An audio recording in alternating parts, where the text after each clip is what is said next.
mengenal lebih dalam penghayat kepercayaan terhadap Tuhan Yang Maha Esa. Ada situs Gunung Padang itu 11.000 tahun sebelum Masehi itu sudah terbangun. Nah, yang paling muda itu katanya 3.000 tahun sebelum Masehi. S1 itu di ITB. Dan S2-nya saya di PWI. Di Tangtu itu ketentuan 3, kalau yang 4 ke 5 pancar ya 4 ke 5 intinya. Ya. Itu yang disebut sedulur papat. Nah, 5 pancar adalah ingsunnya, sang akunya. Konsep 7, makanya ada konsep sabta. Total yang tercatat di direktorat itu 187 dan ada 3 yang baru yang diinventarisir oleh direktorat itu ada sekitar 12 juta se-Indonesia. Agama kalau dilihat dari bahasa kawit, pandemi atau pageblug kalau istilah Jawa kan, itu ada sawen. Jangan lagi ada perlakuan yang tidak setara terhadap sesama bangsa. Jumpa lagi dengan saya Heru Krishna di Ngopiin, ngobrol bersama pribadi inspiratif. Jangan lupa like, subscribe, dan tekan bel, serta share. Hidupku bertambah bahagia. Sahabat Ngopiin, ngobrol bersama pribadi inspiratif. Kali ini mengambil judul mengenal lebih dalam penghayat kepercayaan terhadap Tuhan Yang Maha Esa. Kalau dulu waktu sekolah SMP atau SMA ya, dalam pendidikan PMP ya, pendidikan moral Pancasila, itu kita hafal satu ayat dari Undang-Undang Dasar, satu pasal ya, 1945 Undang-Undang Dasar Negara kita, pasal 29.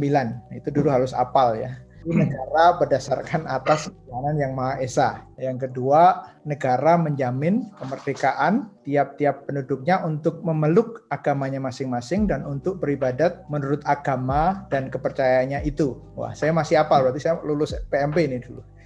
Nah, kalau yang agama itu kan dulu waktu PMP 5 agama gitu. Sekarang kan sudah 6 agama tambah Konghucu. Nah, yang kepercayaan ini yang kita mau lebih dalam, lebih kenal. Kita mau banyak dari kita yang mungkin belum mengenal lebih dalam atau sebenarnya sudah ada di sekitar kita tapi kita tidak tahu. Nah, ini kita melalui media YouTube ini saya ingin mengenal lebih dalam. Dan bersama dengan saya sudah ada Bapak Insinyur Engkus Ruswana, salah satu presidium dari MLKI, Majelis Luhur Kepercayaan Indonesia. Itu adalah wadah tunggal dari penghayat kepercayaan terhadap Tuhan Yang Maha Esa dan komunitas kepercayaan adat Indonesia. Itu yang saya baca. Nah, baik, bersama saya sudah ada Pak Engkus. Langsung aja, Rahayu, Pak Engkus Ruswana. Rahayu. Ya, nah ini karena salam Rahayu, boleh dijelaskan langsung Pak sebelum ke berikutnya. Rahayu ini salamnya penghayat atau salam Nusantara atau bagaimana? Silakan Pak. Rahayu itu berasal dari bahasa Jawa Kawi ya. Bahasa Jawa Kawi. Yang artinya itu ya sebetulnya rah dan hayu. Jadi rah itu jiwa, hayu itu selamat. Jadi jiwa. Selamatlah. Ya. Oke. Jiwa yang selamat. Ya, selamat, damai, sejahtera, sentosa, kurang lebih gitu ya Pak? Ya, sama saja. Sebetulnya salam-salam keagamaan juga hampir sama isinya sebetulnya, artinya. Ya, ya menarik sekali. Pak, sebelum ritual di YouTube saya ini, sebelum kita ngobrol banyak, Pak Engkus Ruswana, nama Engkus Ruswana artinya apa itu Pak? Ya, Engkus itu biasa panggilan ini ya. Kalau nama lagi lahir kan Ruswana ya. Rus itu bisa berarti ros, bunga, bisa berarti juga penerus gitu ya. Oke. Nama Rus. Sedangkan Wana itu berarti tempat atau juga bisa berarti hutan. Oke. Jadi kalau diartikan ini ya tempat meneruskan. Mungkin Bapak saya mengharapkan saya sebagai untuk meneruskan ajaran leluhur itu karena Bapak saya sudah meyakini atau dari muda itu dia memang sudah menganut agama leluhur. Iya. Dan itu terkabul ya Pak, harapan dari nama itu kan Bapak sekarang saya lihat aktif ya di mana-mana aja kalau cari di googling berita kepercayaan atau apa juga saya kan melihat Bapak aktif di lintas iman ya, lintas agama, terus aktif kepercayaan. Coba googling aja tentang kepercayaan Pak Engkus biasanya namanya juga banyak keluar. Artinya cita-cita luhur dari orang tua untuk Pak Engkus Ruswana ya. Nah, ini panggilannya Engkus itu panggilan ya di Sunda gitu ya. Untuk meneruskan itu sekarang menurut saya sih sudah terbukti ya Pak. Ya. Baik. Bapak ini sejarah pendidikan? Kalau saya baca sedikit sih ada lulusan ITB atau Saya apa?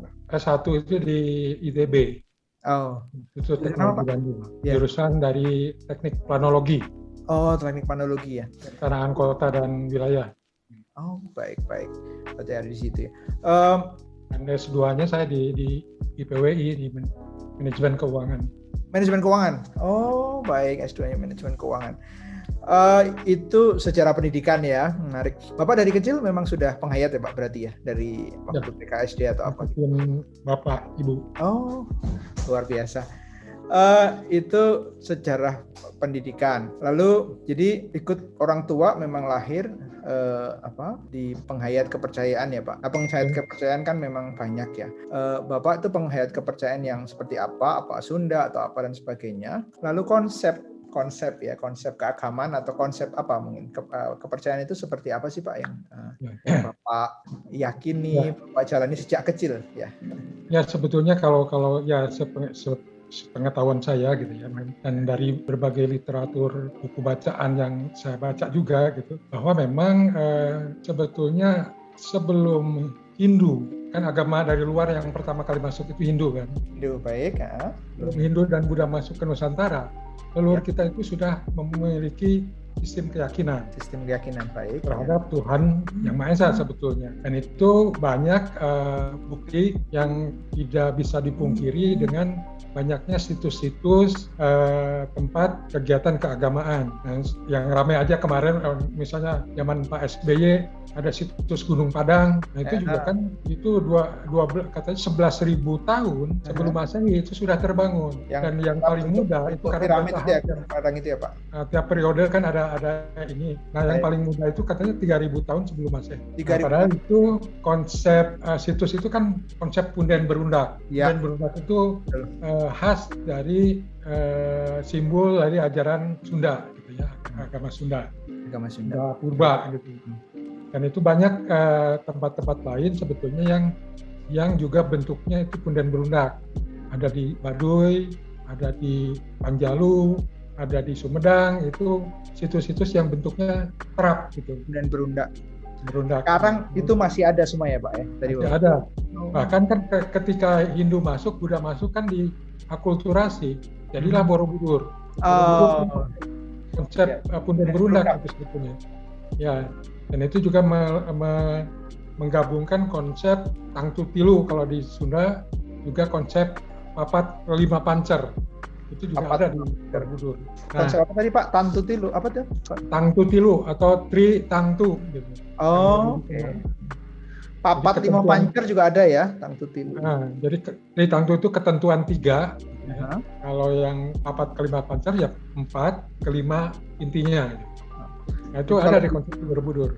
Di Jawa ada juga sedulur papat 5 pancer itu Pak. Ya, hampir sama. Karena Jawa Sunda itu sebetulnya satu rumpun awalnya. Karena sejarah kebudayaan itu kalau dibaca di sejarah yang mulai terungkap itu kan dari daerah Banten dulu. Dari daerah Serang itu Salakanagara. Kemudian Tarumanagara. Dari Tarumanagara ke Kerajaan Sunda dan Kerajaan Galuh. Jadi perkawinan dengan Kalingga di Jawa Tengah. Nah itu berkembang menjadi Mataram kuno, terus jadi ke Medang berpindah ke timur ke Kahuripan jadi Singosari, Kediri jadi Majapahit, balik lagi ke tengah ke Demak, ya kan? Dari Demak balik lagi ke DKI, ke Jakarta setelah POC. Jadi pusat pemerintahan itu, pusat kegiatan kebudayaan itu dari barat ke tengah ke timur, tengah balik lagi ke barat lagi. Jadi konsep itu sebetulnya ya kalau konsep keagamaan dari yang saya amati gitu ya, ada kan tiap suku itu memiliki sistem keagamaan yang di Nusantara itu. Kita kenal di misalnya di Batak ada Ugamo Malim. Ya. Ada di Nias juga ada, di Karo ada, di Malayu juga ada, ke Sunda ada, Jawa ada. Jadi hampir setiap suku itu ada. Nah, tentu berbeda-beda karena bahasanya beda, lingkungannya juga beda. Tapi ada pengikatnya gitu. Tali pengikat dari ajaran yang ada di seluruh Nusantara ini. Ya. Pertama adalah kedekatannya dengan alam. Oh, kedekatan dengan alam. Itu semua. Itu karena hasil kajian dari setiap ajaran dari yang ada di Nusantara bahwa diri ini berasal dari saripatinya alam. Oke, diri ini dari Melalui apa? Kita bernapas, ada saripati angin. Ya. Kita masuk keluar kan? Berarti ada saripati yang jadi raga. Kita minum air, minum keluar, ada sisanya dikeluarkan, minum dikeluarkan. Berarti ada saripati air yang jadi tubuh. Kemudian kita makan semua dari saripati bumi. Itu dimakan, sisanya kan dibuang. Ya. Nah, kemudian juga dari sisi panas, api. Kita kan kena sinar matahari, menyerap panas dari hawanya, walaupun tidak langsung kan hawa panasnya kita serap oleh tubuh kita. Baik. Dan kemudian juga makanan-makanan yang dimasak, itu juga sudah mengandung saripati api. Ya. Nah, kita masuk ke dalam tubuh, dan kita juga mengeluarkan panas. Betul. Berarti ada saripati yang jadi tubuh ini, makanya itu 4 unsur, api, angin, air, dan bumi. Ya. Itu yang disebut sedulur, papat. Nah, 5 pancar adalah ingsunnya, sang akunya. Sang akunya. Oh iya. Bumi atau ada bilang unsur tanah ya Pak ya? Mungkin ya? Tanah, Ya. tapi lebih umum kan bumi gitu ya. Oh. Tapi ya, tanah lagi. Satu kriteria konsep kedekatan dengan alam tadi ya, kita adalah saripati. Konsep kedekatan dengan alam. Kedua, Ya. adalah konsep yang sangat dekat dengan leluhur. Oke. Makanya kolonial Belanda menganggap ini penyembah roh. Nenek moyang kan? Nah, saking kita dekatnya dengan leluhur. Kenapa konsep kita dekat dengan leluhur? Karena pertama ada pemikiran bahwa kita ini terlalu kecil dibanding Tuhan. Kita tidak pantas, ada rasa tidak pantas untuk berhubungan dengan Tuhan. Sehingga tapi dalam pemahamannya bahwa ada suatu zat yang maha kuasa yang tidak terdefinisikan seperti apa, makanya di Jawa dikenal Tanhono Kineyo Opo kan? Tanhono Kiniro, ya. Tanhono Kiniro, Tanhono Kineyo Opo gitu. Ya. Di Sunda juga bisa dipapanekeun, tapi tidak bisa dibanding-bandingkan gitu. Tapi ada konsep itu. Ya. Nah, sehingga untuk menghadapi berbagai tantangan, berbagai kebingungan kan mencari pegangan kepada Tuhan. Tapi karena tadi ada konsep Tuhan itu terlalu luhur, nah sedangkan kita mengalami itu keberadaan kita karena jasa leluhur. Dan leluhur yang sudah meninggal tidak menggunakan raga, sehingga kedekatan dengan Tuhan itu konsepnya adalah lebih dekat dengan Tuhan. Sehingga ada konsep minta tolong dibantu leluhur. Melalui Tuhan. Ya, leluhur yang sudah dekat dengan Tuhan gitu, yang sudah tidak dengan raganya lagi, itu konsep kedekatan dengan para leluhur gitu ya. Karena yang membatasi hubungan kita dengan Tuhan dianggap karena kita masih punya raga. Raga itu punya nafsu. Gitu. Ya. Karena 4 unsur tadi, air, api, angin, dan bumi atau tanah, ini kan membawa pada diri kita nafsu-nafsu. Jadi di konsep di ajaran leluhur, nafsu itu bukan berasal dari luar makhluk. Ya.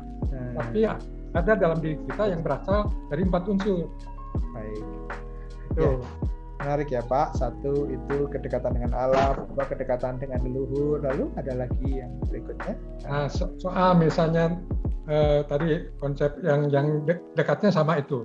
Kemudian dari sisi pemahaman tentang hidup dan kehidupan, jadi konsep pencarian Tuhannya gitu, itu diawali dengan penggalian dan pemaknaan hidup dan kehidupan.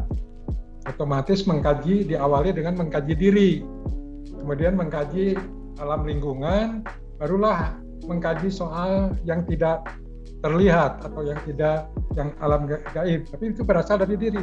Ya. Nah, hasil kajian diri tadi, misalnya tadi ketemulah 4 kelima pancar kan, terus kemudian ketemu Tritangtu. Nah, Tritangtu itu apa?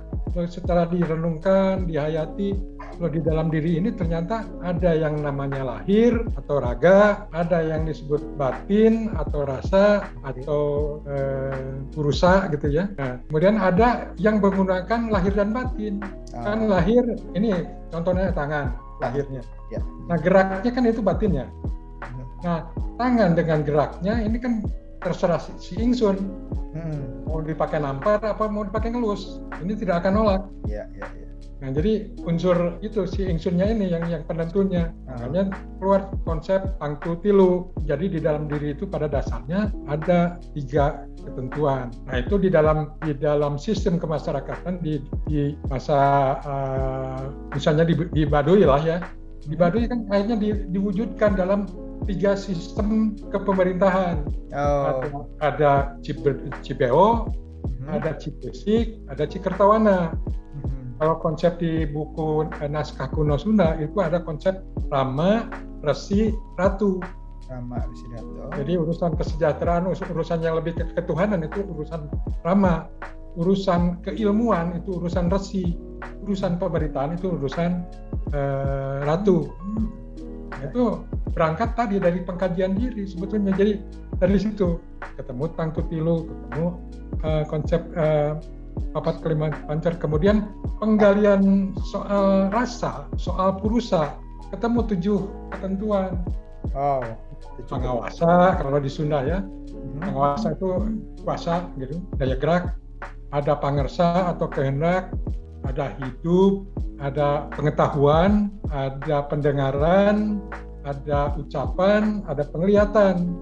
Itu 7 konsep 7, makanya ada konsep sabta gitu. Jadi itu yang dituangkan di dalam simbolisasi, misalnya di dalam orang meninggal ya. Orang meninggal itu kalau di Sunda, nggak tahu di Jawa ya, jadi di bawah mayat itu ditaruh 7 bantalan dari tanah yang bulat-bulat.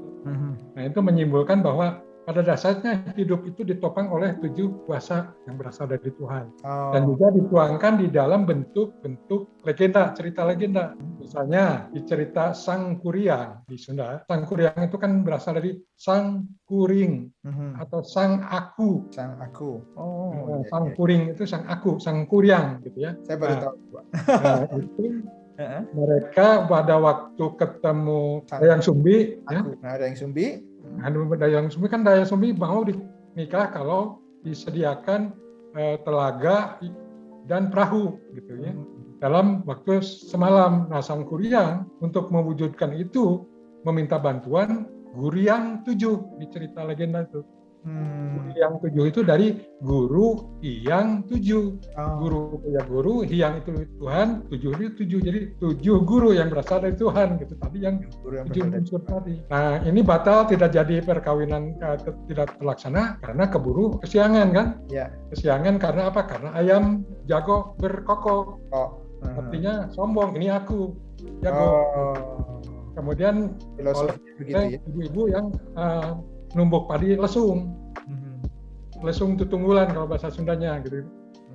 Nah, yang tumbuk lesung itu artinya itu nafsu. Tadi sok jago, kalau ini nafsu. Ini nafsu yang menjadi penghalangnya gitu ya. Pelajar menyingsing itu karena gambar itu di situ diceritakan kain putih yang diobor, diterangi oleh obor gitu. Itu artinya pengetahuan, ilmu. Jadi perkawinan ingsun dengan raga sebetulnya itu, karena Dayang Sumbi itu ditelusuri itu wujudnya berarti raga. Jadi harusnya raga kan dibawa atas kehendak ingsun gitu kan.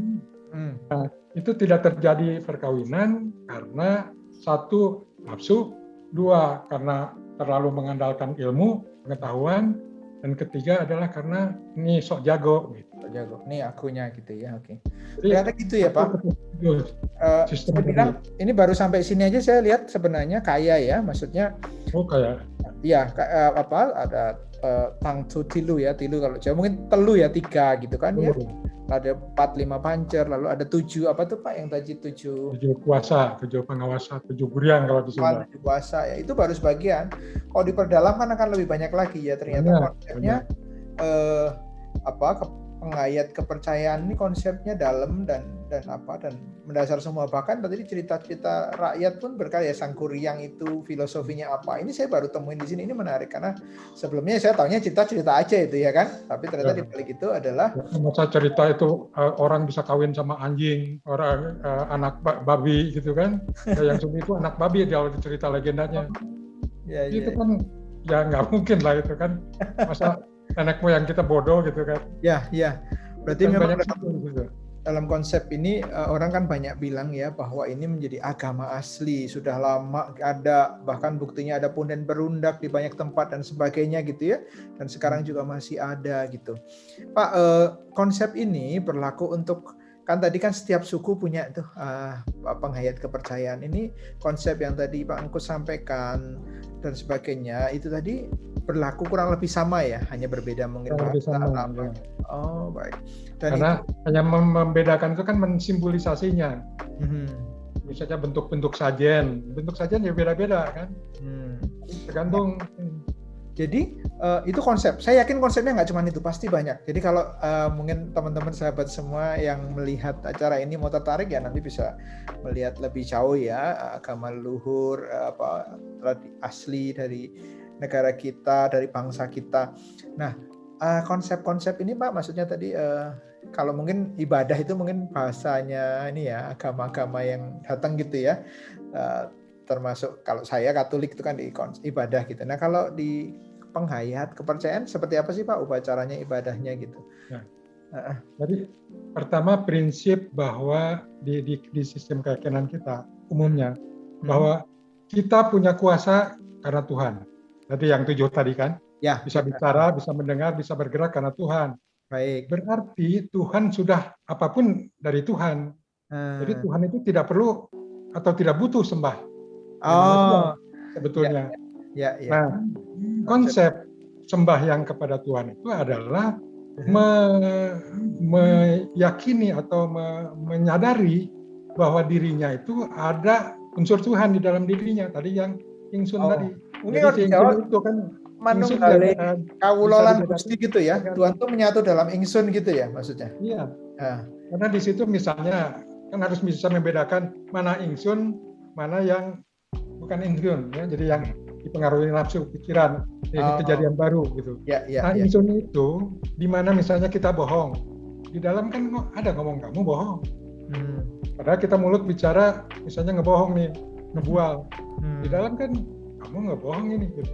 Kemudian misalnya kita habis marah terus mukul orang, kemudian di dalam nyesel. Nah itu sebetulnya ingsun nurani hati. Jadi mau berbuat salah itu kan ngingetin kamu jangan, itu tidak benar, jangan. Tapi kan kita selalu terbawa nafsu. Ya. Nah itu sebetulnya yang kalau istilah yang lain kan ada namanya itu percikan Tuhan atau itu sinar Tuhan, itu istilah beda-beda, tapi bahwa manusia itu ketuhanan, makanya di Pancasila pun ketuhanan yang Maha Esa. Jadi ada unsur Tuhan di dalam manusia. Dan setelah dikaji lebih dalam lagi, apakah hewan tidak ketuhanan? Hewan juga bisa hidup, bisa bergerak, bisa mendengar. Dari mana kuasa itu? Dari Tuhan kan? Berarti hewan juga ketuhanan. Pertumbuhan tidak ketuhanan, dia juga punya hidup, ya kan? Nah berarti makanya akhirnya adab atau tata cara bagaimana menghormati sesama hidup, baik itu ke sesama manusia, ke sesama hidup ke hewan, ke tumbuh-tumbuhan, mau motong pohon kita ada tata cara, itu kan bentuk-bentuk dari kearifan bahwa di dalam pohon pun ada hidup. Ya. Jadi menghormati sesama makhluk hidup, di mana menghayati makhluk hidup yang lain itu adalah percikan dari Tuhan atau bagian dari Tuhan itu ada sendiri. Makanya bagaimana penghayat kepercayaan itu menghormati sesama makhluk hidup karena penghayatan itu ya Pak, keyakinan itu ya. Jadi kan konsep ibadahnya sebetulnya ya karena diri ini adalah ketuhanan, ada unsur suci di dalam diri, maka berbuatlah kesucian, usahakan berbuat kesucian. Walaupun kita sadar karena tadi kita menggunakan raga, di mana raga ada nafsu-nafsu, maka ya si tugas ingsun untuk menahan dan mengendalikan nafsu kan itu. Ya. Jadi lebih ke namanya ke perbuatan. Jadi muncul 3 lagi, unsur tekad, ucap, dan langkah. Wow. Tentu tiru lagi kan? Kaya ya. Masuk. Jadi tekad harus benar, ucap harus benar, perbuatan juga harus benar. Jalankan itu kesucian. Itu sebetulnya konsep ininya. Nah, soal misalnya ada semedi gitu ya, itu dalam rangka sebetulnya tadi mengendapkan nafsu dan menghubungkan sucinya dengan yang maha suci. Ada konsep itu, sehingga itu pengendalian diri sebetulnya. Jadi konsep sembahyangnya seperti itu. Jadi tapi bahwa ada suatu zat yang maha besar itu juga ya, dalam arti Tuhan yang maha esa tadi gitu ya Pak ya. Dan kita bagian dari percikan dari zat yang maha besar itu, artinya ada unsur ketuhanan di dalam diri kita sebagai dalam masuk hidup kan gitu kan ya, kurang lebih ya. Terus dan itu sebetulnya tidak terpisah, makanya itu konsep manunggaling kawula Gusti itu manunggaling kawula Gusti ya. Jadi itu datang dari kajian diri sebetulnya ya.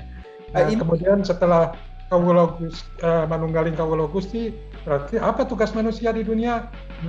Harus dipelajari dulu tadi.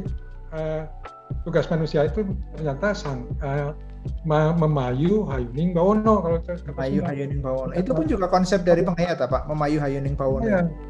Kalau di Sunda istilahnya ngertaakeun bumi lamba. Ngertaakeun bumi lamba. Oh, itu sama memayu hayuning bawono. Sama artinya memayu hayuning bawono ya. Nah, itu kan konsep dari mana itu? Dari kajian diri tadi. Kajian diri.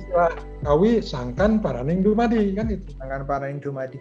Pak, apakah konsep ini sebenarnya juga sudah ada di leluhur kita yang tadi berapa 300 tahun sebelum Masehi, 11 tahun sebelum Masehi itu?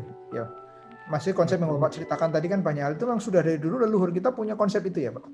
Ya, kalau dari sisi simbol tadi kemudian berundak, terus bentuknya segitiga gitu kan, terus ada apa namanya selalu ada lingga yoni gitu.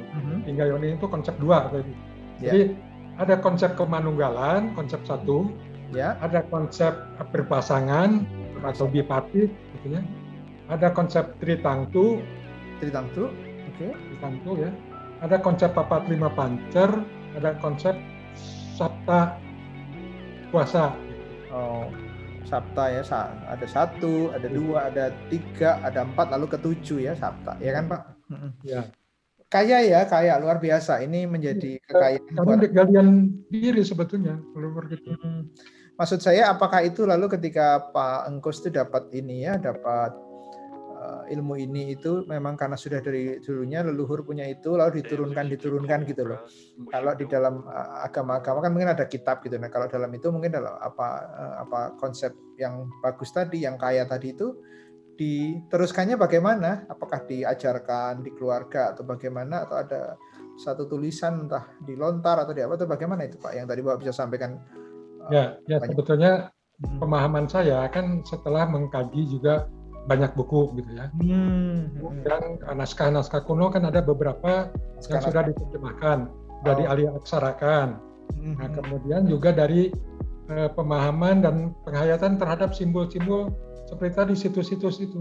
Kenapa selalu ada, misalnya tadi ada lingga yoni. Lingga itu dianggap dari Hindu? Enggak. Sebelum Hindu masuk sudah ada lingga yoni. Jadi konsep simbol bapak dan ibu, bahwa kita kelahiran ke dunia ini kan karena ibu bapak. Jadi yang akhirnya konsepnya terus ke leluhur. Bapak menyampaikan bahwa sebelum agama Hindu itu sudah ada konsep lingga yoni. Apa dasarnya Pak? Kalau dasarnya itu peninggalan dari situs. Di situs. Situs itu selalu ada lingga, jadi patung yang batu. Kalau sudah katanya batu satangtung. Jadi batu tegak. Kemudian ada batu datar. Atau ada kadang-kadang batunya itu dibentuk segitiga gitu ya, dari datar dibentuk segitiga. Kadang-kadang seperti di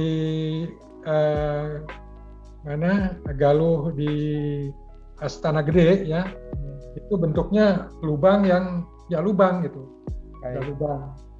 Tapi semuanya menyimbolkan itu laki dan perempuan. Pak, secara terima kasih penjelasannya, menjadi wawasan baru buat kita semua, buat saya dan buat yang menonton YouTube kita ini. Ada lagi Pak sampai Sabta konsepnya, kalau misalnya ada lagi mau disampaikan, kalau sudah kurang lebihnya itu saya akan bertanya ke yang lain. Ya, saya kira konsep dasarnya seperti itu. Konsep dasarnya seperti itu. Lalu Pak, kalau disimpulkan di dalam ajaran Kawi gitu ya. Jadi dari konsep penggalian diri itu dari Sangkan Paraning Dumadi, kemudian setelah hasil kajian Sangkan Paraning Dumadi itu baru ketemu Manunggaling Kaula Gusti, kemudian tugas hidupnya adalah memayu hayuning bawono gitu. Ya, Sangkan Paraning Dumadi.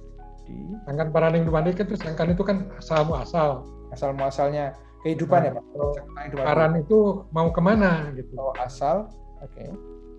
Paran itu mau kemana. Jadi asal dari mana, mau kemana, asal hidup dari mana dan mau kemana gitu. Oh, Sangkan Paraning Dumadi itu asal hidup dari mana, tujuan hidup mau kemana gitu. Baik. Lalu berikutnya Manunggaling Kawula Gusti. Konsep Manunggaling Kawula Gusti. Ya, sesudah Manunggaling Kawula Gusti memayu hayuning. Itu tugas hidupnya setelah paham kan. Bawono atau Buwono ya? Bawono ya sepertinya. Bawono dunia besar, alam semesta gitu. Ya, menarik. Lalu Pak, kan yang kita lihat adalah ada sesajen, ada apa, dan itu bagian dari yang mana, lalu konsepnya apa, terus beda-bedanya bagaimana, kan mungkin apakah kedekatan dengan alam, kedekatan dengan roh atau apa, dan itu sudah tradisi yang tetap yang sudah dari dulu turun temurun atau ada pembaharuan, ada lagi gitu. Ya, yang setahu saya memang kan ini pernah menghilang gitu ya. Tapi nggak hilang betul gitu. Tapi banyak yang akhirnya sembunyi gitulah di melaksanakannya. Tapi bahwa konsep sesajen itu sebetulnya itu kan simbol ya. Simbolisasi. Jadi kayak misalnya itu biasanya dikaitkan dengan upacara-upacara adat, tradisi. Misalnya di dunia ini kan pada dasarnya siklus hidup itu kan dilahirkan, kemudian perkawinan, kemudian meninggal kan itu. Nah, 3 konsep besar ini itu kan punya tata cara masing-masing. Konsep kelahiran misalnya mulai dari kandungan, ada 3 bulanan, 7 bulanan misalnya kan. Kemudian konsep di perkawinan juga ada tata cara tertentu, gitu. Mulai dari minta izin orang tua segala macam lah. Kemudian konsep meninggal, nah itu juga ada tata cara yang sekarang ditambahkan dengan bacaan-bacaan doa, jadilah tahlil. Seolah-olah itu dari Islam, padahal bukan dari Islam. Dari Islam itu ya bacaan doanya. Nah, sebelumnya kan bukan bacaan doa pakai ayat-ayat suci Al-Quran gitu. Nah, cuma kan terjadi akulturasi itulah akhirnya. Nah, itu semua upacara itu selalu ada sesajen, simbol. Nah, sebagai contoh misalnya di dalam bakar kemenyan. Nah, bakar kemenyan itu kan ada unsur arang berwarna hitam, ada unsur api warnanya merah, ada unsur bara yang agak kekuning-kuningan, dan ada unsur asap warnanya putih. Nah, itu kan sebetulnya simbol diri, karena di dalam konsep papat tadi, sedulur papat, air disimbolkan putih, angin disimbolkan kuning, angin atau udara itu ya, udara yang bergerak kan angin. Nah, kemudian api disimbolkan merah dan bumi atau tanah disimbolkan hitam. Nah, di dalam parupuyan itu kan 4 unsur itu terpenuhi. Oh iya. Kemudian dikasih kemenyan. Nah, kasih kemenyan pertama adalah supaya wangi. Nah, kedua, aroma dari kemenyan itu membawa kita membawa suasana batin lebih khusyuk. Gitu. Jadi kalau kita berdoa itu akan lebih fokus gitu kan, Ya. karena bantuan wewangian itu. Nah, simbol 4 warna dan pewangi itu artinya kan tadi diri ini dibentuk oleh 4 unsur, Ya. air, api, angin, dan bumi. Nah, ini kemudian harus wangi. Artinya apa? Bahwa kita harus berbuat baik, karena yang namanya diri yang wangi adalah orang yang memang ucap tekad selampahnya baik. Tekad ucap, ya. Itu konsep. Ya. Nah, kedua misalnya ada bunga 7 warna atau 7 macam. Itu artinya kembali ke 7 sabta tadi. Sabta. Yang sabta kuasa itu. Jadi Ya. ucapnya harus wangi, pendengarannya harus wangi, penglihatannya harus wangi, hidupnya harus wangi.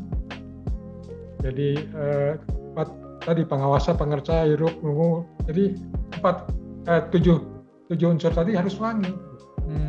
Makanya itu dimandikan, dipakai mandi biasanya kalau untuk yang kelahiran gitu kan. Artinya ya supaya nyerap itu wangi itu di dalam 7 unsur itu. Nah, kemudian kadang disediakan kopi, ada teh, ada air putih atau air bening. Ya. Nah, itu kan konsep Tritantu. Ya. Jadi itu Tritantu itu kan juga melahirkan konsep buana nyungcung atau buana atas, buana panca tengah atau buana kehidupan kita, dan buana rarang atau buana bawah gitu. Nah, itu diterapkan juga di konsep di Borobudur. Kan Kamadatu, Arupa Datu. Itu konsep Tangtu Tilu itu. Ya. Nah, lanjut Pak. Nah, itu kan contoh seperti itu. Kemudian ada kadang pakai cerutu gitu ya.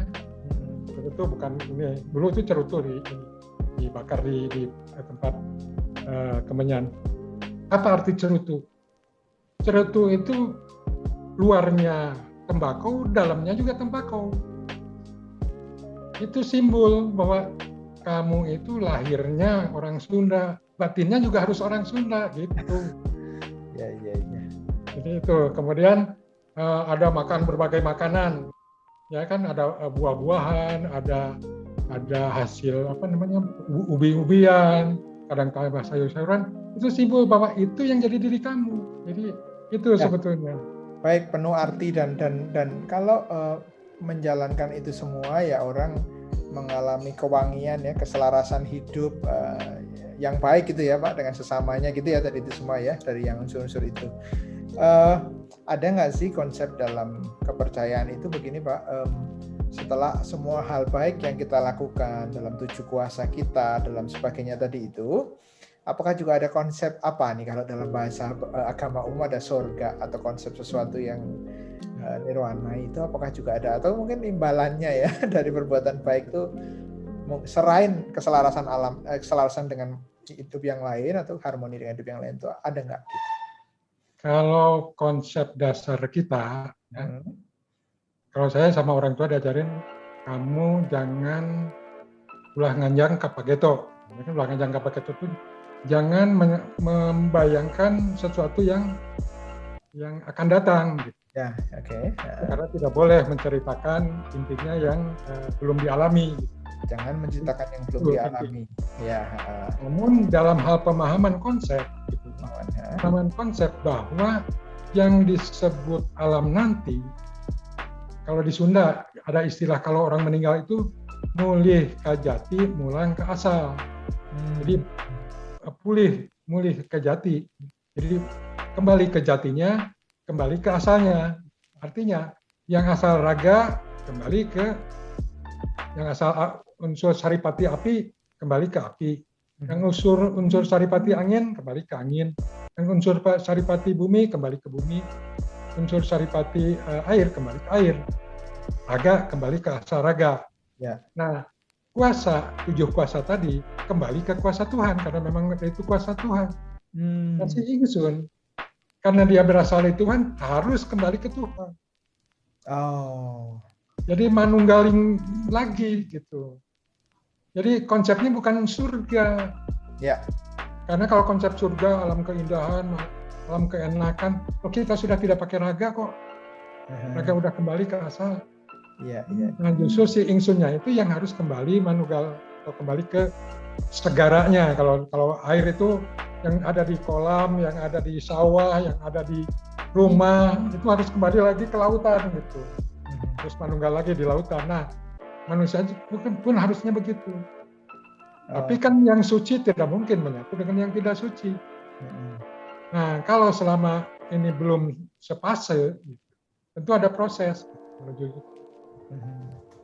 Nah, jadi konsepnya itu, jadi bukan surga ini, tapi kalau ada juga disimbolkan, misalnya di dalam pewayangan itu kan juga sebetulnya penuangan pemahaman soal hidup dan kehidupan dari leluhur kita yang dituangkan di dalam cerita wayang.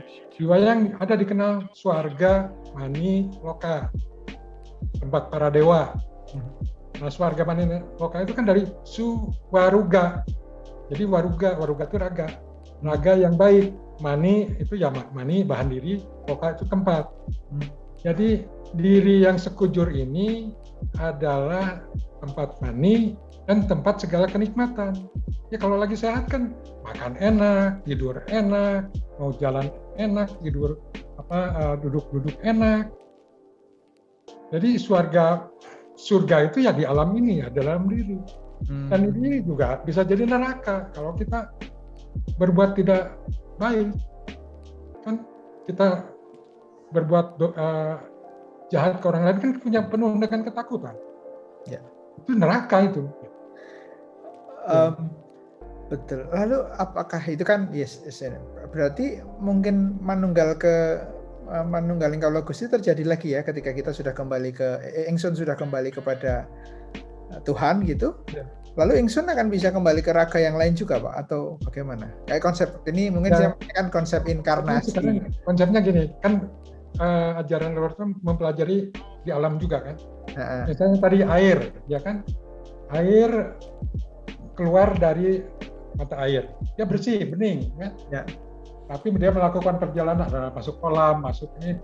Nah, selama berbuat menjalani hidup dari air, dia kan beramal. Ya, tapi selain beramal juga dia akan mendapat kotoran juga gitu kan. Nah, begitu masuk kembali ke sungai di muara itu kan ada yang kotor gitu, ada juga yang bersih. Kalau yang tidak banyak lingkungan yang kotor tidak banyak dilalui gitu ya, kan seperti dia cuma melalui danau-danau atau melalui hutan-hutan, kan keluarnya di muara itu bersih, bening. Tapi yang melalui perkotaan kan umumnya kotor. Nah, begitu kotor masuk ke lautan, dia akan diproses dulu sama laut. Dihantam ombak terus kan, yang kotornya diendapkan, yang sampahnya dipinggirkan. Nah, kemudian yang sudah bersih baru dia ke tengah, jadi manunggal. Nah, yang belum kotor kan di pinggir dulu, diproses. Nah, itu. Jadi, setelah masuk di lautan, ini kan dia kan nguap lagi. Nguap ke bawah awan, bertiup, turun lagi hujan. Jadi konsep itu mungkin saja turun lagi gitu. Ya, konsep inkarnasi, konsep kekekalan energi gitu ya kurang lebih. Karena itu kekal, hidup itu kekal, makanya disebutkan di ajaran. Menarik ya, semakin dalam. Pak, kalau misalnya begini kan ya, kalau di dalam ajaran, mungkin kalau agama kan misalnya ada jelas, misalnya jangan membunuh, jangan apa dan sebagainya. Apakah di dalam penghayat juga ada tulisan-tulisan yang kamu boleh lakukan dan tidak itu? Mungkin di naskah-naskah kuno atau ada ajaran. Ada. Baik itu di naskah kuno gitu kan, ada dasar prasanta, ada tuntunan-tuntunan itu ada. Ya. Kemudian di masyarakat Jawa maupun Sunda kan ada molimo gitu kan. Kita ada M7, Mapitu. Ya, orang main, maling, madon, menangani. Ya. Itu yang itu saya sering dengar itu dari penghayat ya, itu dari kepercayaan ya itu ya. Ya. Pak, sampai sekarang apakah lebih nyaman disebut penghayat kepercayaan atau agama atau apa sih Pak sebenarnya? Saudara-saudari kita yang ya sebetulnya kan dari dulu sebetulnya leluhur kita kan tidak mempermasalahkan itu kan. Dulu kalau dilihat di naskah-naskah kuno, kan disebutnya hanya agama saja. Urusan yang soal spiritual itu disebut agama. Bahkan yang punya agama bukan hanya manusia, hewan dan tumbuh-tumbuhan juga punya agama. Karena pengertian agama kalau dilihat dari bahasa Kawi itu dari agama. Ha itu dari hana atau hono, gama itu ya gama. Hono itu berarti ada, gama itu berarti patokan atau tuntunan. Jadi sebetulnya ada tuntunan, ada patokan. Atau hana ini juga bisa diartikan kang hono. Di Jawa itu kang hono itu Tuhan. Jadi artinya aturan Tuhan atau patokan Tuhan. Nah, sehingga yang punya patokan Tuhan bukan hanya manusia, hewan juga punya patokan, tumbuhan juga punya patokan.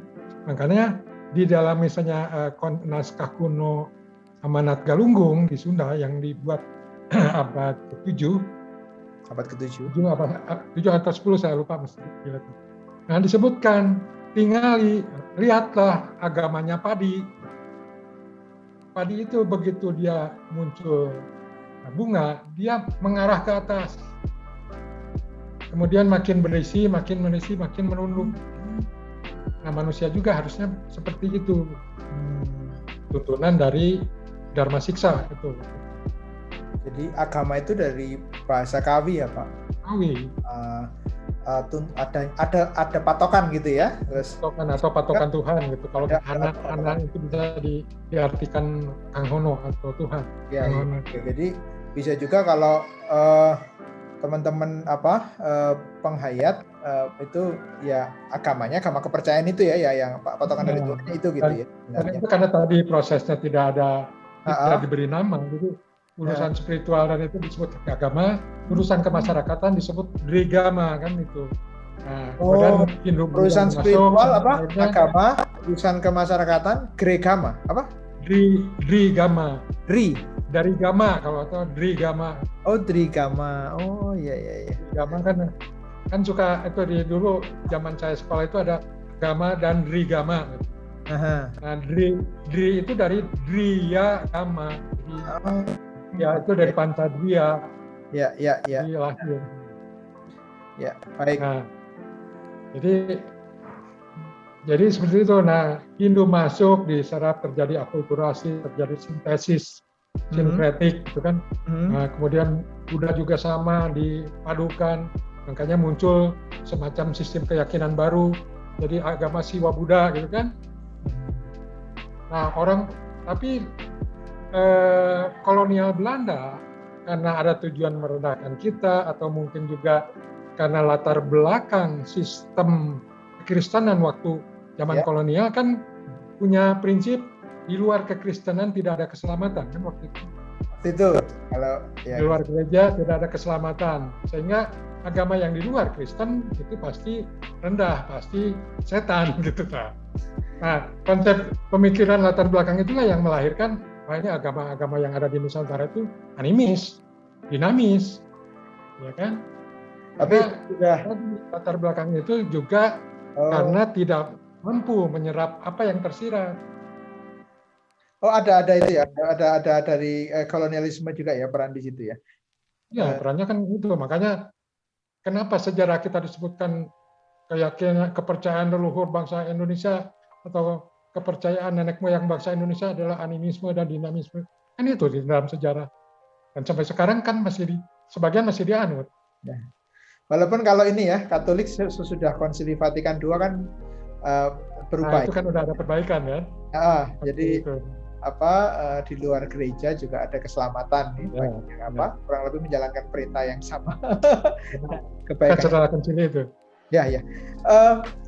Pak, berapa banyak sih jumlah penghayat kepercayaan di Indonesia ya menurut versi MLKI, dan juga komunitas kepercayaan adat di Indonesia itu saat ini itu ada berapa banyak di Indonesia, Pak? Kalau komunitas jumlahnya yang sekarang itu kan kalau catatan tahun 2017 itu ada 187. 187 komunitas kepercayaan adat Indonesia. Ya, jadi kan ada sebetulnya Komunitas. Komunitas kita itu kan background tadi seperti yang saya bilang kan, latar belakang ajaran itu kan sebenarnya kesukuan. Kesukuan, iya. Agama suku kan. Nah, di Jawa karena terjadi perjumpaan dan silang budaya yang sangat kompleks, akhirnya terjadi juga diskriminasi, terjadi politisasi agama, terjadi peminggiran, sehingga orang meyakini itu sambil sembunyi-sembunyi, sehingga begitu ada ruang untuk terbuka, membuka diri, makanya bentuknya jadi banyak paguyuban-paguyuban. Karena backgroundnya pasti kayak di Jawa itu pasti agama Jawa kan, Kejawen. satu sumber tadinya gitu. Ya. Tapi kan sekarang jadi ratusan puluhan organisasi. Oh. Nah, Ya. di Sunda juga sebenarnya kalau di Sunda sebenarnya nggak terlalu banyak organisasi, paling nggak akan lebih dari 5 gitu ya. Tapi background-nya atau latar belakangnya kan ajaran Sunda. Nah, jadi total yang tercatat di Direktorat itu 187 dan ada 3 yang baru mendaftar. Itu ada dari Minahasa, jadi ada agama Minahasa lah, saya lupa namanya ya. Baik. Kemudian yang dari Bangka juga ada namanya adat Bangka, suku adat Bangka, ya, ajaran leluhur juga. Nah, kemudian juga di Marapu yang baru masuk ya, Marapu dulu kan tidak berorganisasi, orang udah masuk. Jadi banyak gitu. Nah, kalau dari sisi catatan jumlah itu 2017 itu dari hasil survei yang diinventarisir oleh Direktorat itu ada sekitar 12 juta. 12 juta. Se-Indonesia ya? Se-Indonesia. Namun kan dari sisi identitas itu belum tentu. Karena tadi mengalami proses marginalisasi, ada traumatik, ada ketakutan di diskriminasi, sehingga banyak yang sembunyi di agama. Oh, yang 12 juta itu berarti sebenarnya sudah mengaku bahwa, atau mungkin di KTP sudah ditulis kepercayaan terhadap Tuhan gitu ya? Belum. Justru yang mulai merubah itu kan setelah keputusan MK ya, 2017. 2017 betul.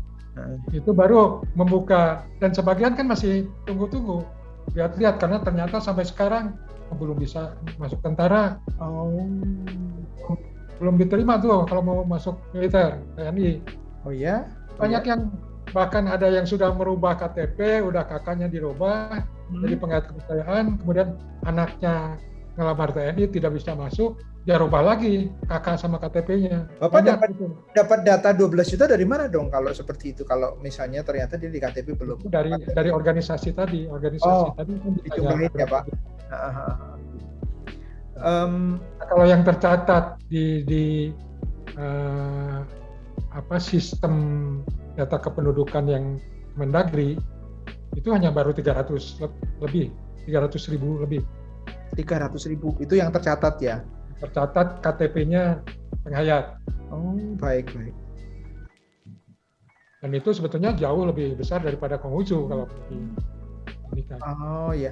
Dan berkembang ya Pak kayaknya, karena orang sudah mulai mungkin yang memang menganggapnya penghayat berkembang. Mulai berani mengungkapkan. Tahun lalu itu masih 200 kurang dari 250. Oh, ya.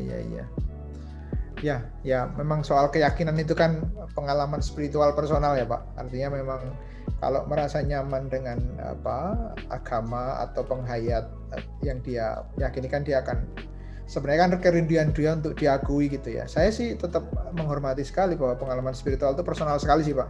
Jadi saya senang kesempatan untuk mendengarkan ini saat ini, karena ya memang bagi saya spiritual itu personal, dan ya kalau memang berkembang ya menurut saya wajar-wajar saja kalau orang merasa tentram, damai dengan apa yang diyakini itu.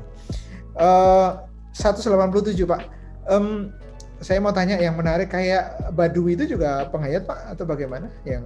Itu kan penganut agama Sunda Wiwitan kan. Itu juga Sunda Wiwitan juga muncul istilah Sunda Wiwitan itu kan tahun 67. Setelah pemerintah menerapkan setiap penduduk harus berKTP dan agamanya dicantumkan. Kalau Pak Angkos Sunda Wiwitan juga apa istilahnya? Dasarnya sama dengan yang di Baduy sebetulnya. Uh-uh. Tapi di Baduy itu kan mereka itu memegang sumpah. Nah, mereka pada dasarnya mereka sebagian besar itu sisa-sisa Pajajaran yang dihancurkan oleh kerajaan Banten, Cirebon, dan Demak. Mereka kan mengungsi ke sana terakhir. Pengungsian terakhir itu di situ. Oh, sisa-sisa kerajaan Pajajaran yang dihancurkan Banten, Demak. Karena penghancuran Pajajaran itu kan belasan tahun itu. Jadi di 20 lebih tahun lah. Jadi sejak Demak gitu ya. Kemudian berakhir itu tahun 1540 sekian. Nah, itu bertahap, dihancurkan dulu Galuh. Kerajaan Talaga, Galuh gitu ya. Kemudian penguasaan dulu Banten. Kemudian diserang Jayakarta, ditundukkan. Nah, kemudian baru nyerang ke Bogor, ke pusatnya. Bogor ngungsi ke daerah Cilegon, dikejar lagi. Dan akhirnya menyusuri lari ke selatan ya. Baik. Jadi enggak, kalau Pak Angkos namanya apa? Saya pengen tahu aja sih. Kalau organisasi saya sekarang budidaya. Oh, budidaya. Oh. Dan penggali ajarannya itu Bapak Mei Kartawinata. Nah, yang penerus ajaran Bapak Mei yang digali oleh Bapak Mei Kartawinata itu sekarang udah jadi 4 organisasi. Oh. Ya. Jadi ada budidaya, ada aliran kebatinan perjalanan, ada Bumi Hantoro, ada di Jawa Timur kebatinan perjalanan, tidak pakai aliran. Itu semua terdaftar MLKI Pak, tadi yang 4 itu, Baduy dan sebagainya itu, termasuk Baduy juga masuk ya? Kalau Baduy enggak, karena dia tidak berorganisasi. Oh, iya. MLKI itu kan mewadahi yang berorganisasi. Nah, yang tidak berorganisasi kita berusaha untuk menjadi memediasi. Oh, ya. Bagus sekali. Ada beberapa. Oh iya Pak, ini saya mau tanya ya. Kisah-kisah tentang ini kesaktian dari ini dan sebagainya gitu.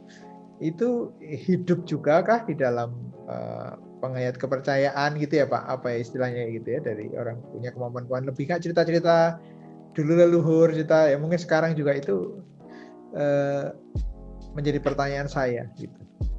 Ya, kalau ajarannya sebenarnya kan ajaran kesucian, jadi ajaran olah rasa, olah batin ya. Nah, namun tidak berarti tidak memahami soal olah raga. Ya, mengolah raga, makanya ada istilahnya kanuragan, ya. Ilmu kanuragan. Nah, ilmu kanuragan itu nur itu cahaya, ragan itu dari ragaan, jadi cahaya raga. Ya. Nah, itu berkembang pada waktu zaman revolusi. Iya.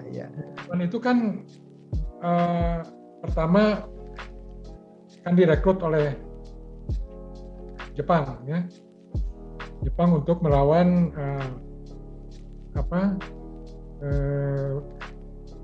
sekutu kan, banyak merekrut itu.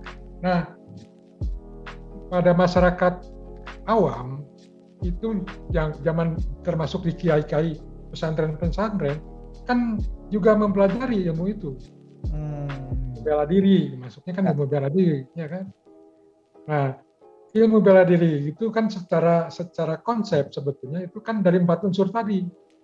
Ada yang mengolah soal ilmu api gitu, atau geni gitu. Ya. Jadi makanya ada istilah saepi geni, ilmu saepi geni. Ada ilmu saepi angin, ada ilmu saepi banyu, ada ilmu saepi bumi. Jadi olah 4 unsur itu. Makanya ada yang bisa ditembak tidak mempan, ada yang bisa menghilang. Gitu. Itu kan ilmu-ilmu itu yang dipelajari.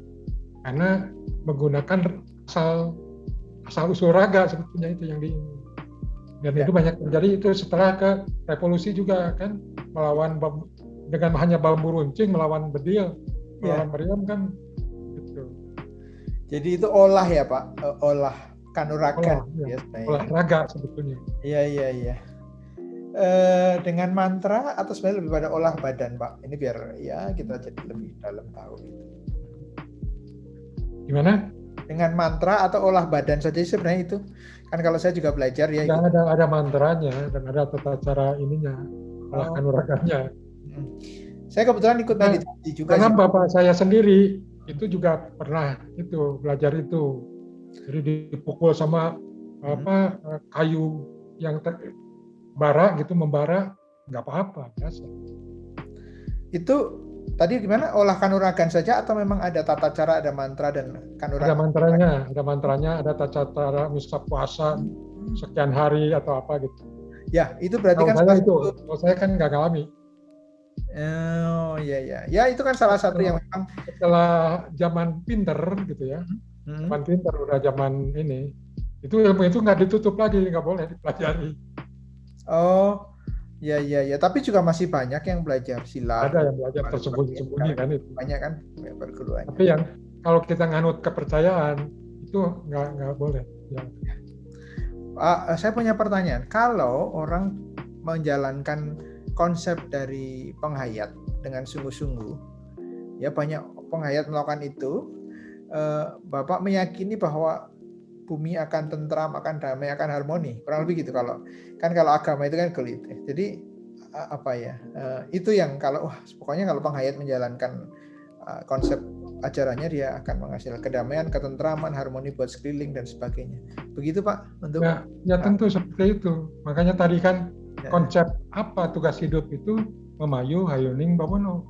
Ya. Jadi menyelamatkan, mensejahterakan alam dan lingkungannya. Ya, makanya di situ sebetulnya tuntunan itu kan tidak boleh hidup serakah, tidak boleh berbohong, kita harus saling menyayangi.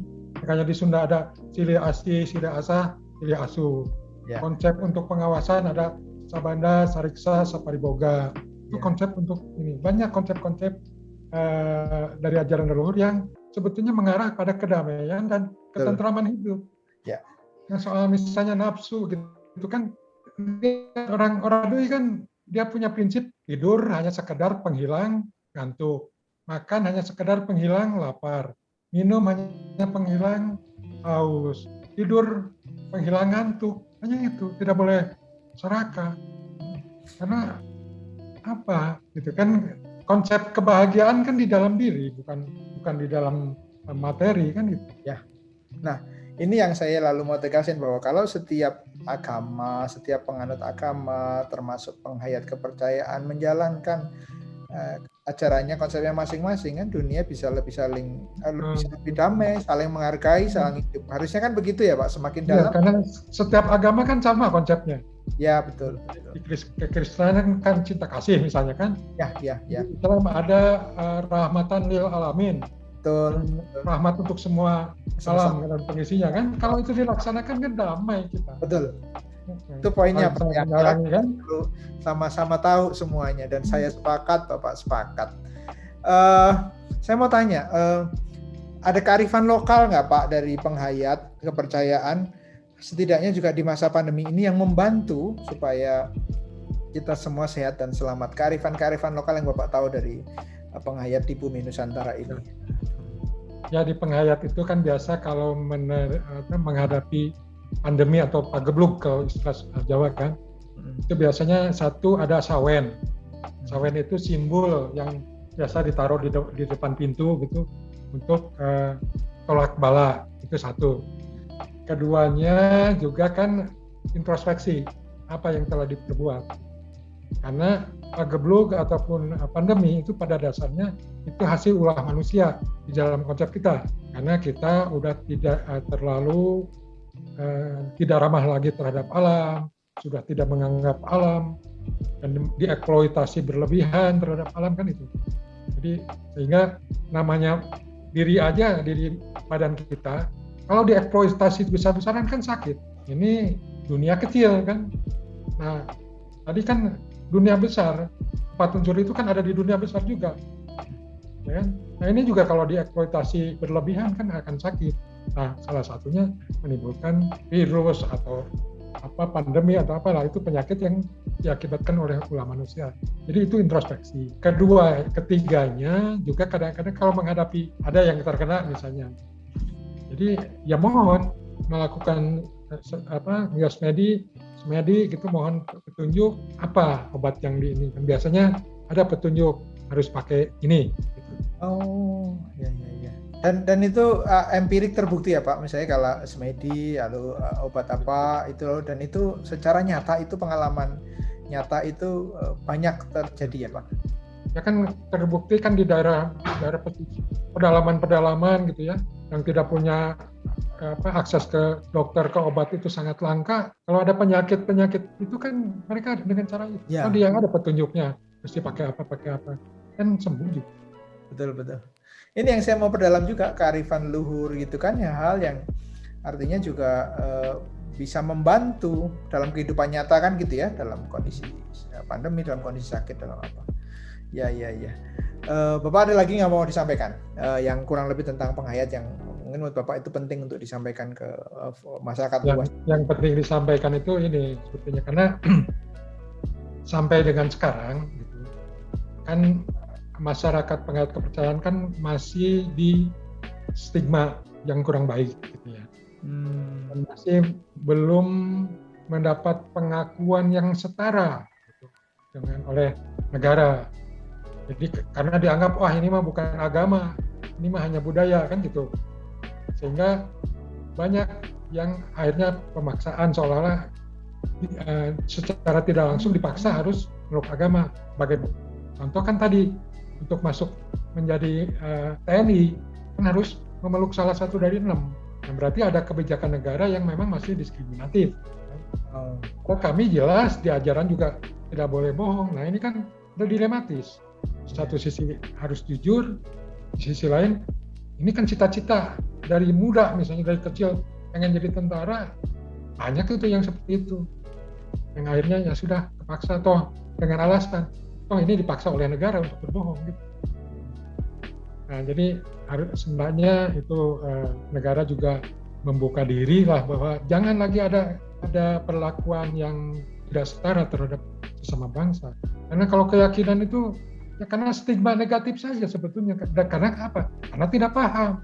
Kan kalau bicara kan pasti akan terbuka. Nah, itu sebetulnya itu yang kami inginkan itu adalah kesetaraan. Dan di kalangan masyarakat sebetulnya sekarang udah mulai banyak terbuka karena kita sudah banyak diakses gini kan, banyak diskusi, banyak yang tercerahkan lah proporsional pemahaman tentang kepercayaan. Tapi di negara karena kadang-kadang tarikan politik, kalau memberi ruang nanti dukungan terhadap posisi politik saya menurun. Nah itu kan ada hitung-hitungan itu yang sangat memprihatinkan bagi saya. Baik. Padahal kenyataannya memang ada dari lama dan sekarang masih ada dan terus bertumbuh ya Pak ya. Dan kalaupun salah, di mana salahnya gitu. Dan kalau dilihat yang agama yang dari dunia itu juga kan asal usulnya kan agama leluhur juga. Ya kan? Ini dari leluhur Arab, leluhur Yahudi, leluhur Cina, leluhur India. Iya kan? Nah cuma polanya mereka ekspansif, kalau yang agama di pribumi di sini nggak ekspansif. Iya. Pak, MLKI itu ada di setiap provinsi atau enggak? Ya kan? Baru ada di 10 provinsi. 10 provinsi ya? Di DKI Jakarta sudah ada belum? Ya, DKI dari Sumut ada, Sumut kemudian Lampung. Kalau Sumatera baru 2 itu. Dan walaupun ada yang di Riau, ada di Bangka gitu ya, tapi belum terbentuk MLKI-nya. Tapi yang sudah terbentuk di MLKI provinsi baru 2 itu di Sumatera. Kalau di Jawa ada di DKI, Jawa Barat, Jawa Tengah, Jogja, Jawa Timur, itu lengkap ada. Oh cabangnya ya, jadi bisa kalau misalnya mau komunikasi dengan MLKI bisa di provinsi tadi ya, atau bisa di pusat. Dan di Sulut ada, di Sulawesi Barat ada, di Bali ada, NTT. Luar biasa ya, sebenarnya juga sudah memang tumbuh di banyak kota ya, dan akan terus berkembang. Saya rasa tadi yang Bapak sampaikan adalah pesan untuk negara ya, dan untuk bangsa ya. Terima kasih banyak Pak Engkus. Tidak terasa ini 1 jam 23 menit. Banyak yang belum tereksplor saya percaya, tetapi juga banyak yang saya menjadi tahu, dan juga mungkin sahabat-sahabat sana menjadi tahu. Dan ternyata banyak juga istilah yang Bapak sebutkan itu bukan sesuatu yang asing bagi saya. Saya seorang Katolik yang dari Jawa, tidak asing, banyak sekali. Itu ternyata memang dari asli leluhur kita yang sudah lama gitu. Makanya saya tidak asing, karena mungkin dalam kehidupan saya tanpa sadar berinteraksi, bertemu dan sebagainya. Sudah hidup di masyarakat itu Sonya. Ya, sudah hidup di masyarakat. Dan semakin saya mengerti, mendalami apa yang Bapak sampaikan, itu juga saya semakin menghargai, semakin bertambah wawasan juga. Dan ini saya rasa menjadi wawasan yang baik untuk kita bersama, karena saya meyakini bahwa kalau setiap agama ataupun penghayat kepercayaan menjalankan konsep agamanya masing-masing, kita akan bisa hidup lebih damai, lebih bahagia, lebih harmoni. Dan ternyata konsepnya juga luas sekali. Saya terima kasih Pak sharingnya. Saya berharap nanti akan banyak yang melihat, lalu juga mendiskusikan dan mendukung, dan semoga sahabat-sahabat saya, para penghayat kepercayaan, semakin yakin bahwa ya untuk menunjukkan dirinya gitu ya, dan tidak didiskriminasi, tapi berkesempatan yang sama untuk hidup di bumi Indonesia yang sama-sama kita cintai gitu ya, sebagai agama yang sudah lama sekali, bahkan sudah tua, sudah hidup di bumi ini. Terima kasih Pak, mudah-mudahan lain waktu kita bisa ketemu lagi untuk sharing, untuk berdiskusi. Terima kasih para sahabat semua yang sudah menyaksikan. Salam sehat, salam bertambah bahagia untuk kita semua. Rahayu, Bagus. Rahayu.